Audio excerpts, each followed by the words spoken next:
திருவண்ணாமலையில் 2 மாதங்களுக்கு முன் விசிலை விழுங்கிய குழந்தைக்கு சென்னை எழும்பூர் குழந்தைகள் நல மருத்துவமனை மருத்துவர்கள் 3 மணி நேரம் சிகிச்சை அளித்து விசிலை அகற்றினர்.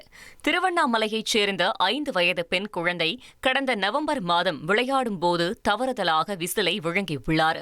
அருகிலுள்ள மருத்துவமனையில் பரிசோதித்த போது குழந்தையின் உடல்நிலையில் பாதிப்பு இல்லாததால் விசிலை அகற்றாமல் அனுப்பி வைத்தனர். ஆனால் குழந்தை மூச்சு விடும்போது விசில் சத்தம் கேட்டதால் அச்சமடைந்த பெற்றோர் குழந்தையை எழும்பூர் அரசு குழந்தைகள் நல மருத்துவமனையில் அனுமதித்தனர்.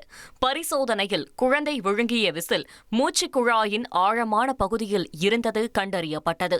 இதையடுத்து நுரையீரல் பிரிவு பேராசிரியர் பாலமுருகன் தலைமையிலான குழுவினர் 3 மணி நேர தீவிர முயற்சிக்கு பின் விசிலை வெற்றிகரமாக அகற்றினர். இனி செல்லும் இடமெல்லாம் செய்தி. தந்தி டிவியின் வாட்ஸ்அப் சேனலை ஃபாலோ பண்ணினா செல்ல இருக்கும் இடமெல்லாம் செய்தி. இதோ QR கோட் இப்பவே ஸ்கேன் பண்ணுங்க, ஃபாலோ பண்ணுங்க.